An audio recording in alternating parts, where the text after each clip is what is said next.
Elisabeth Borne se rendra dimanche devant les cadres et militants de Renaissance pour obtenir le soutien dont elle aura besoin afin de traverser un automne budgétaire semé d'obstacles et répondre aux préoccupations des Français concernant leur pouvoir d'achat, malgré les économies prévues. Allez, allez Babette, lancent les jeunes macronistes alors que la première ministre déambule samedi soir, au son d'une fanfare, autour des stands du campus européen du parti présidentiel, installé le temps d'un week-end près de Bordeaux.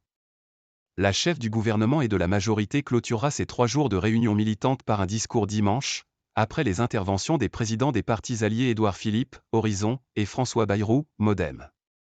Ensuite, elle répondra aux questions de BFM TV pendant 1 heure depuis le campus.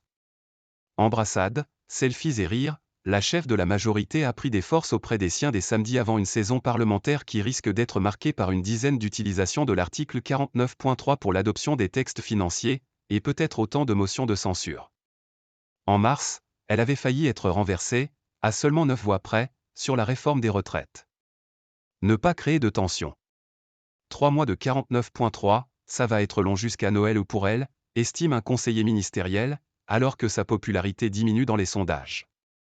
Prix des carburants, crise du logement, mis bout à bout, elle a peu de bonnes nouvelles à apporter, ou alors c'est le président qui les prend, que ce soit sur la planification écologique ou sur l'essence à prix coûtant, ajoute le même conseiller, selon qui elle aura peu de moments où elle pourra se réjouir. L'exercice est en effet délicat pour la Première ministre. Sur le budget, il ne faut pas créer de tension avec l'opposition et faire attention à chaque mot ou déclaration un peu nouvelle, prévient un ministre qui connaît bien le sujet et associe cette période à une gestion des frustrations. Elisabeth Borne a également besoin de réconfort pour naviguer entre les ambitions de ses ministres pour 2027, en particulier Gérald Darmanin, qui remet en question l'envie de l'allié Édouard Philippe, et Bruno Le Maire, qui demande à Renaissance d'être clair et ferme, en prévenant que « ce n'est pas le moment d'être mou ».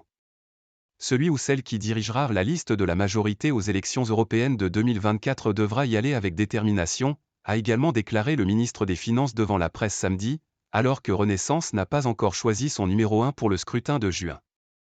Quant au ministre de l'Intérieur, qui avait cru pouvoir remplacer Elisabeth Borne à Matignon cet été, il dit simplement avoir une relation professionnelle avec elle. Conférence sociale. Elisabeth Borne a besoin de nous, d'avoir un parti qui la soutienne, qui ait des idées, qui soit sur le terrain, affirme une ministre, qui attend de la chef du gouvernement qu'elle mobilise les troupes. Nous devons apporter notre enthousiasme, un chef, il dirige, il est là pour montrer la voie, pas pour se cacher, prévient un autre membre du gouvernement à l'égard d'une patronne réputée sérieuse et peu adepte des grandes réunions comme celle de Bordeaux. C'est compliqué, son travail, résume un ancien député de Renaissance. Surtout lorsque le budget 2024 est basé sur des économies, alors que les principales préoccupations des Français concernent le pouvoir d'achat. Elisabeth Borne aura l'occasion de leur répondre le 16 octobre lors d'une conférence sociale qu'elle présidera à Matignon. Avant cette réunion sur les carrières et les branches situées en dessous du salaire minimum, elle recevra tour à tour les organisations syndicales et patronales la semaine prochaine, lors de pas moins de 13 réunions bilatérales.